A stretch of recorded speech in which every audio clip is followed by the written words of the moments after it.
Oke, salam dan salam sejahtera. Ada anak pencerahan saya berkenaan dengan kenyataan yang dikeluarkan oleh Tan Sri Muhyiddin Yassin. Apabila saya lihat dia kata kecewa bekas pemimpin Bersatu tidak setia. Jadi saya sebagai rakyat biasa ni nak tanya baliklah kepada Tan Sri Muhyiddin Yassin. Kamu yakin ke yang kamu cakap tentang kesetiaan tu? Yakin ke bahawa Tan Sri Muhyiddin sendiri ini dia sangat setia? Jadi, apa yang Tan Sri Muhyiddin Yassin kata hari ini, umpama dia ludah ke langit kena muka dia sendiri. Ataupun dia letak taik dekat tengah jalan, terpecik ke muka dia. Itu bahasa yang agak kasar sedikit lah, tapi itu hakikat dia. Apa yang dia cakap hari ini adalah karma yang dia telah buat. Dah terang-terang. Macam tu lah Tan Sri Muhyiddin Yassin buat kepada Pakatan Harapan yang dia khianati. Jadi dia tidak perlu nak cerita tentang tidak setia. Tan Sri Muhyiddin Yassin dalam politiknya adalah seorang pemimpin yang pandai bermuka-muka sehingga kan kita tidak kenal. Dia macam sesumpah. Sebab itu dia kena buang daripada UMNO. Bayangkan dia duduk dalam UMNO tu begitu lama, final dia kena buang. Sehingga dia dah jadi timbalan tu. Timbalan Perdana Menteri waktu itu kena buang. Jadi dia punya permainan politik itu.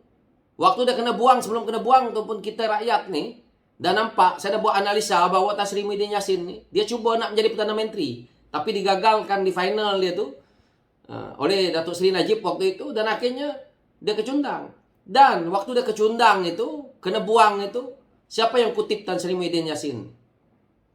Pakatan Harapan. Siapa ada pemimpin yang Tan Sri Muhyiddin Yassin pertama sekali jumpa apabila dia dah menggigil dekat rumah, apabila rumah dia diselongkar oleh polis? DAP. Jadi, tak perlu Tan Sri Muhyiddin Yassin nak berbohong isu-isu ini. Rakyat faham semua. Apa yang dia nak cerita tentang kesetiaan. Akhirnya, kita kutiplah Bersatu tu supaya bergabung dengan Pakatan Harapan. Akhirnya, Tan Sri Muhyiddin Yassin duduk di barisan kepimpinan kanan waktu itu. Dia juga yang membuat rundingan berkenaan dengan isu selepas 2 tahun, Datuk Seri Anwar Ibrahim akan jadi Perdana Menteri. Kenapa? Apabila dalam pemerintahan 22 bulan itu, Tan Sri Muhyiddin Yassin mencari helah dengan Tun untuk menjatuhkan kerajaan mereka sendiri. Kemana kesetiaan kamu menggunakan logo PKR, logo Pakatan Harapan, jentera-jentera Pakatan Harapan yang membantu kamu untuk menang? Kenapa waktu itu Tan Sri Muhyiddin Yassin tak pergi menyembah tu PAS tu? Kenapa Tan Sri Muhyiddin Yassin tak sembah tu Presiden PAS yang diagung-agungkan tu? Kenapa waktu dalam PHS waktu itu tidak nak cerita tentang kerajaan Melayu Islam? Kenapa bila rasa tak dapat nak pergi ke Perdana Menteri, maka kamu nak bentuk kerajaan Melayu Islam konon-kononnya? Lepas tu naikkan judi 22 kali. Lepas itu kita dengar isu arak berterabur ke sana sini. Lepas tu RUU 355 pun PAS tak laksanakan. Mana dia? Hari ini kamu sibuk tentang isu-isu ni.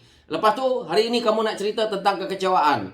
Macam mana kamu buat dengan Pakatan Harapan? Macam itulah.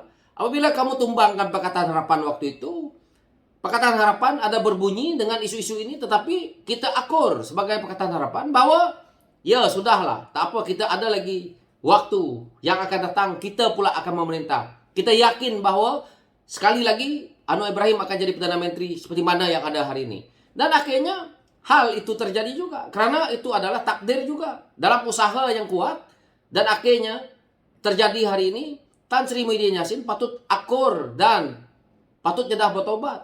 Tidak perlu lagi nak cerita tentang kesetiaan. Yang kita lihat, Tan Sri Muhyiddin Yassin keluarkan Bersatu daripada Pakatan Harapan. Isunya dia mainkan isu DAP, tak selaluan lah ini. Main isu agama, main isu ni perkauman, segalanya. Tan Sri Muhyiddin Yassin sendiri berada dalam barisan kabinet sebagai Menteri KDN. Lepas itu, dia kata, dia lihatlah macam-macam. Seperti mana yang dia buat dalam kempen dia. Dia kata orang Kristian ni, orang Islam masuk ke dalam gereja lah. Kepala otak dia. Dia bodohkan rakyat Malaysia ni, orang yang fanatik dengan isu perkauman dan agama ni, dengan hujah yang pada saya sangat tolol. Kenapa saya agak emosi apabila saya cerita benda ini? Dia sendiri dulu Perdana Menteri. Lepas itu, dia sendiri pula dalam kerajaan yang ada, Hamzah Zainuddin tu Menteri KDN. Kalau isu yang seperti itu terjadi, maka patutnya Menteri KDN bertanggungjawab. Kenapa dia nak mainkan isu perkauman dalam kempen dia katakan macam ni, macam tu? Kenapa Hamzah Zainuddin duduk sebagai Menteri KDN tuh tutup mata. Nak biarkan perkara itu, lepas tu dalam PRU kamu sibuk nak sembang. Kan namanya pembohong. Jadi isunya sekarang nih, pemimpin-pemimpin bersatu nih, kaki pembohong. Hari ini, kalau berani Hamzah Zainuddin, keluarlah fakta, keluarlah. Tan Sri Muhyiddin Yassin nih, fakta. Kamu mainkan isu perkauman, kamu mainkan isu agama, kamu cerita tentang Kristen, tentang orang Islam masuk ke gereja dan macam-macam. Menteri KDN tuh Datuk Sri Hamzah Zainuddin tuh. Tan Sri Muhyiddin Yassin jawab itu dulu. Sewaktu PHS, Tan Sri Muhyiddin Yassin juga Menteri KDN. Kerja dia asik sakit. Rupa-rupanya cari jalan macam mana jadi Perdana Menteri. Kalau saya fikir-fikir hari ini. Dia tak nak buat kerja, dia kecewa kerana dia nak juga jawatan timbalan Perdana Menteri ataupun nak jadi Menteri, Perdana Menteri waktu itu. Maka dia malas. Inilah sikap Tan Sri Muhyiddin Yassin. Jadi ini yang rakyat Malaysia nampak. Jadi kalau dia nak cerita tentang bersatu Sabah keluar, macam mana liciknya kamu, maka itulah liciknya orang lain juga. Jadi apa yang kita lihat, dulu dia keluarkan bersatu itu, dia curi ahli parlimen yang lompat kata nih, buat SD lah itu ini. Hari ini hal yang sama dibuat oleh apa yang dia lihat di Sabah nih. Apabila saya melihat parti yang ada di Sabah ini, apabila parti GRS ini keluar daripada komponen bersatu itu, tetapi mereka bertanding atas logo GRS. Jadi hujahnya sekarang nih, tak boleh lah kita nak mainkan dengan isu RUU anti lompat parti. Beza pula dengan Tan Sri Muhyiddin Yassin dulu.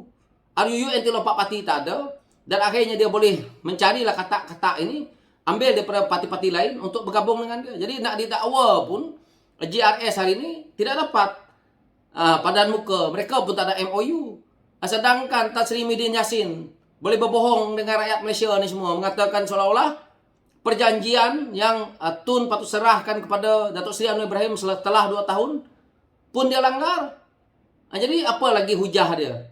Jadi hari ini apa yang Tan Sri Muhyiddin Yassin cakap ni merepek semua. Karena dia yang mengambil alih kerajaan, lepas itu menteri-menteri dia pun menteri dia sendiri, geng-geng dia sendiri, tetapi akhirnya dia mainkan isu perkauman, dia mainkan isu agama hanya untuk memenang undi. Hanya untuk dia nak menjadi Perdana Menteri. Bayangkan kalau Parti Perikatan Nasional jadi Perdana Menteri mainkan isu perkauman dan agama ni. Siapa yang nak membela nasib orang yang ada di Sabah Sarawak? Kita fikir di situ sudah cukup. Dia mainkan isu perkauman dan agama. Lepas tu Tan Sri Muhyiddin Yassin sebat duit gaji, sebat duit yang ada dalam kerajaan tu, duit daripada hasil bumi Sabah dan Sarawak. Apa tak kepala bapak dia punya cerita macam tu? Dia pusing sana, pusing sini, dia belit sana, belit sini, dia punya cerita, kena ke pelangkung kepala dia sendiri.